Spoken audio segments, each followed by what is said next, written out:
చాలా చెరువులలో గతంలో మేము బీఆర్ఎస్ పార్టీ అధికారంలో ఉన్నప్పుడు 5-5 రకాల 6-6 రకాలుగా దోమల్ని కంట్రోల్ చేసుకునే చర్యలు చేపట్టే వాళ్ళం.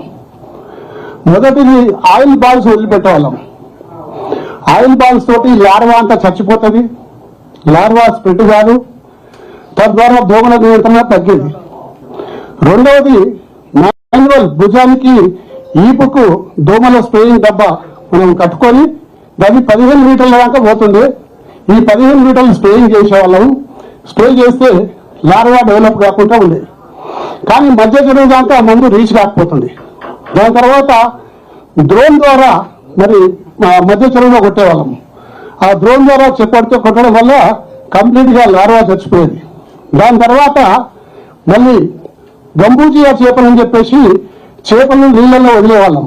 నీళ్ళల్లో వదిలిపెట్టడం వల్ల ఈ లార్వా అంతా కూడా తినేసేది. తద్వారా దోమలు అన్ని కూడా అదుపులో ఉంటుండే. ఈ ప్రభుత్వం సంపూర్ణంగా విఫలమైపోయింది. ఏ చర్యలు తీసుకుంటలేదు. దోమల మీద యుద్ధం ప్రకటించాక కూడా ఎటువంటి చర్యలు తీసుకోకుండా ప్రజల్ని గాలికి వదిలేసి ప్రజలు డెంగ్యూ, మలేరియా, చికెన్ గున్యా ఈ అన్ని రోగాలతోటి ఇవాళ ఆసుపత్రుల్లో చేరుతున్నారు. తద్వారా లక్షల రూపాయల ఖర్చులు పేదవానికి మరి మధ్యతరగతి కుటుంబానికి భారం అవుతుంది. కనీసం దోమల్లోనే అరికట్టమని చెప్పేసి ఈ ప్రభుత్వాన్ని కోరుతా ఉన్నాను. గతంలో చేసినట్టు మీరు కూడా చేయండి. తప్పనిసరిగా దోమలు అరికడతాయి, తగ్గిపోతాయి. తద్వారా ప్రజల యొక్క ఆరోగ్యం బాగుంటుంది, ప్రజలందరూ కూడా సుఖ సంతోషాలతో ఉండదు. దోమలు కూడా అరికట్టలేని ప్రభుత్వం నిజంగా ప్రభుత్వం అవసరమా అని చెప్పేసి ఈ సందర్భంగా నేను ప్రశ్నిస్తున్నా. కనీసం ఈ నిరసన తెలుపుతాకు మేము ఈ దోమల నెట్టు తీసుకొస్తుంటే పోలీస్ వాళ్ళ దౌర్జన్యం, వాళ్ళు ఎటువంటి ఆర్డర్ కాపీ లేకున్నా కానీ ఇవాళ ఈ డ్రెస్ వేసుకోవద్దని చెప్పేసి మా మీద దౌర్జన్యం చేస్తా ఉండు. అసెంబ్లీ సమావేశాలు అయ్యేటప్పుడు కొన్ని రకాల నిబంధనలు ఉంటాయి సమావేశాలు. అప్పుడు అసెంబ్లీ సమావేశాలు లేనప్పుడు కూడా ఈ నిబంధనలు పెట్టి ప్రజాస్వామ్యాన్ని గొంతు నొక్కే ప్రయత్నం చేస్తున్నాం కూడా ఈ సందర్భంగా మనవి చేసుకుంటూ ఈ యొక్క హైదరాబాద్ లో దోమలను అరికట్టని మహాప్రభు అని చెప్పేసి ఈ సందర్భంగా కోరుతున్నా. గతంలో కూడా దోమలకు సంబంధించిన విషయంలో నిధులు విడుదలైతేనే ఇప్పుడు డ్రోన్ తోటి మందు పట్టాలి. ఆ డ్రోన్ డబ్బులన్నీ కూడా అధికారులంతా కూడా కాజేస్తుంది. ఎక్కడ డ్రోన్ పెట్టి కొడతలేరు. గంబూజియా చేప పిల్లలు చెరువులకు వదిలిపెట్టాలి.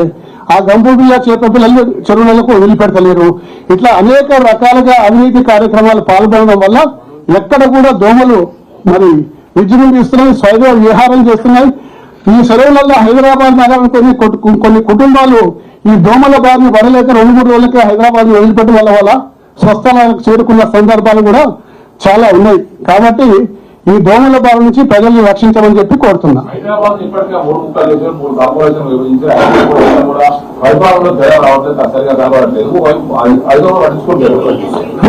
హైదరాబాద్ లో 3 ముక్కలు చేసి పరిపాలన సౌలభ్యం కోసమే అంటారు కానీ ఎక్కడ కూడా సౌలభ్యం అయితే లేదు. ఇంకా సమస్యలు పెరిగిపోతా ఉన్నాయి, రోజు పెరిగిపోతా ఉన్నాయి. చిన్న సమస్య దోమల్లే ఇలా అరికట్టలేకపోతుంటే ఇక వేరే ఉంటుంది. మున్సిపల్ మంత్రి లేకపోవడం వల్ల కూడా మున్సిపల్ మంత్రి లేకపోవడం అనేది హైదరాబాద్ నగరం జిహెచ్ఎంసీ నిరంతరం ఒక మున్సిపల్ మంత్రిని నిరంతరం పర్యవేక్షిస్తుంటే సమస్యలు అనేక రకాలుగా అదుపులోకి రాకుండా ఉండే పరిస్థితి ఉంటుంది హైదరాబాద్ లో. అటువంటిది మున్సిపల్ మంత్రి లేకపోవడం కూడా ఈ సమస్యలకు మూల కారణం అయిపోయింది. కాబట్టి ప్రభుత్వం ఇంకైనా కళ్ళు తెరిచి మిగతా సమస్యలు పెద్ద కాకుండా చూసుకోవాలని చెప్పి కోరుతున్నా.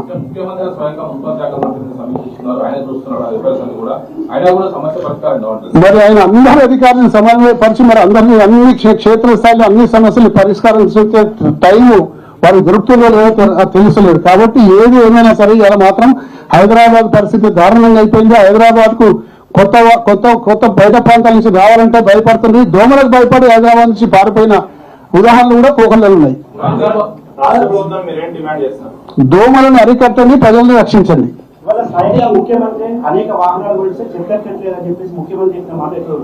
అదే ఇప్పుడు దానికి ఇది ఒక నిదర్శన ఉదాహరణ ఏంటంటే ముఖ్యమంత్రి గారు స్వయంగా చెప్పిందంటే హైదరాబాద్ పరిస్థితి ఎంత దారుణంగా అయిపోయిందో మీకు ఈ సంగతి తెలిసింది. హైదరాబాద్ లో మరి కాంగ్రెస్ పార్టీకి ప్రజాప్రతినిధులు లేరని చెప్పి హైదరాబాద్ నిర్లక్ష్యం చేసి గాలికి వదిలేస్తున్నారు. తద్వారా హైదరాబాద్ సమస్యల్ని 10 రెట్లు రెట్టింపు చేస్తున్నారు. అదే విధంగా ఇప్పుడు నిరసన మీరు జరుపుతున్నారు. ప్రభుత్వం స్పందిస్తుందట. స్పందించకుండా ఇక్కడ ప్రజలు ఉండే పరిస్థితి కనిపిస్తలేదు. ఎందుకంటే ప్రజలు పారిపోయే పరిస్థితి ఉంది. అది హైదరాబాద్ బ్రాండ్ ఇమేజ్ కు చాలా నష్టం జరిగే పరిస్థితి ఉంది. ఇతర ప్రాంతాల నుంచి మన ప్రాంతానికి వచ్చి నివసించే వాళ్ళు చాలా మంది ఉన్నారు. మరి ఉండే వాళ్ళు కూడా చాలా మంది కొద్ది రోజులు ఉండేవాళ్ళు. ఇప్పుడు అందరూ పారిపోయే పరిస్థితి ఉంది. మీరు రోజు ప్రజా సమస్యలపైన అసోసియేషన్ జరిగినప్పుడు కూడా ప్రకాశ్ బోర్డు వస్తే మీ చేతుల నుంచి లాక్కున్నారు. ఇవాళ మరొక రకంగా నిరసన చెప్తారంటే కూడా అసోసియేషన్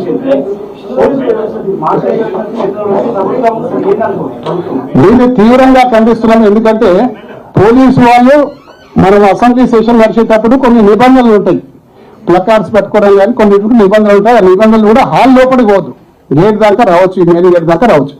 ఇప్పుడు ఎటువంటి నిబంధనలు ఉన్నాయి. కానీ పోలీసు వాళ్ళు జులుం తోటి ఇవాళ నిజం కూడా ఆపి దోమల మిషన్ కూడా తెచ్చినాం ప్రభుత్వానికి చూపెడదామని చెప్పేసి. ప్రభుత్వం నుంచి మేము కోరుతుంది ఏంటంటే ప్రతి డివిజన్ కి 10 దోమల మిషన్లు ఇవ్వాలి, దోమల ఫాగింగ్ మిషన్స్ ఇవ్వాలి. తద్వారా దోమలు కంట్రోల్ అవుతాయి. ప్రతి చెరువులో గంబూజా చేపలు వదిలిపెట్టాలి, ప్రతి చెరువులో ఆయిల్ బాల్స్ వదిలిపెట్టాలి, ప్రతి చెరువుని గుర్రం లెక్క సాఫ్ చేసేసి డ్రోన్ ద్వారా మెడిసిన్ కొట్టాలి. తద్వారా దోమలు కంట్రోల్ అవుతాయి. ఈ ప్రజల యొక్క ప్రాణాలు కూడా సురక్షితంగా ఉంటాయని చెప్పేసి ఈ సందర్భంగా ప్రభుత్వాన్ని కోరుతున్నాం. ప్రజాపాలనకు సంబంధించి కూడా 99 పూర్తి గ్రామ సభలు కూడా వేసుకుంటారు, పెద్ద ఎత్తున ఉత్సవాలు కూడా వేసుకుంటున్నారు. ఇంకా ఏం ఉత్సవాలు నాకు అర్థం కాదు. ఏం సంబరాలు చేసుకుంటున్నారు? సంబరాలు చేసుకుంటాం, సాధించింది ఏముందని సంబరాలు చేసుకుంటున్నారు? కేవలం దోమల వల్ల హైదరాబాద్కు వచ్చే వాళ్ళు జనం తగ్గిపోతుందంటే ఇంకా సంబరాలు చేసుకోవడానికి అర్థమే లేదు. కేవలం ఇదంతా కూడా ఒక పెద్ద డ్రామా. ఇకనైనా ఈ డ్రామా ఆపి పరిపాలన మీద దృష్టి కేంద్రీకరించాలని కోరుతున్నాం.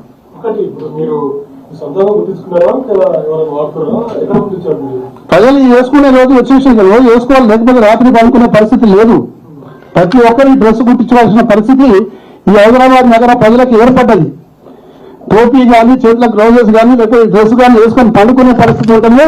కనీసం దోమలు గుట్టాయి, లేకపోతే దోమలు గుట్టి మలేరియానో, డెంగ్యూ, చికెన్ గున్యానో ఏదైనా వస్తుంది.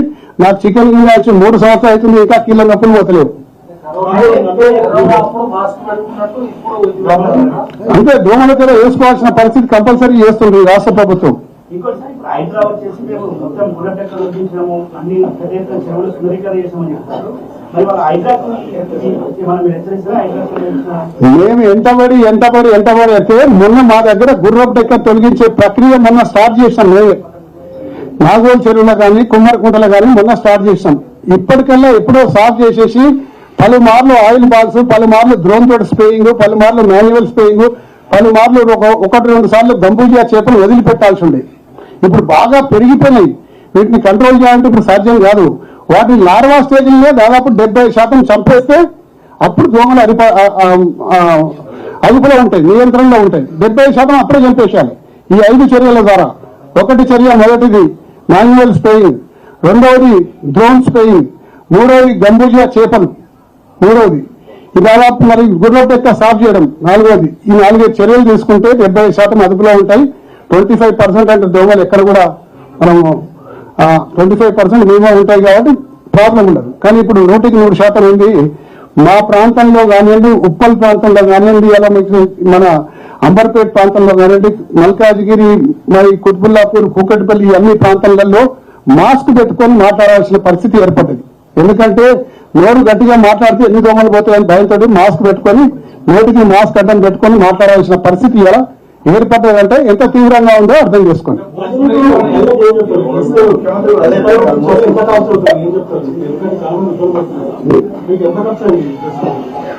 మీరందరూ ఆన్లైన్ లో ఆర్డర్ చేస్తే ఇవన్నీ గుర్తిపించి పంపిస్తా. పత్రికా విలేకరులు కూడా, ఎందుకంటే మీరు ఎక్కడ పడితే అక్కడ కూర్చుంటారు, ఎక్కడ పడితే అక్కడ కవర్ చేయాల్సి వస్తుంది. వివిధ రాజకీయ నాయకుల ప్రెస్ కాన్ఫరెన్స్ కవర్ చేయాల్సి వస్తుంది. కాబట్టి ఇక్కడ ఉన్నాయి ప్రస్తుతానికి అయితే మీకు టెంపరీ ఒక ఇద్దరికి ఇస్తా, 2-3కి. దాని తర్వాత మిగతా సైజులు చెప్తే కుట్టిపించి పంపిస్తా. థ్యాంక్ యూ, ధన్యవాదాలు.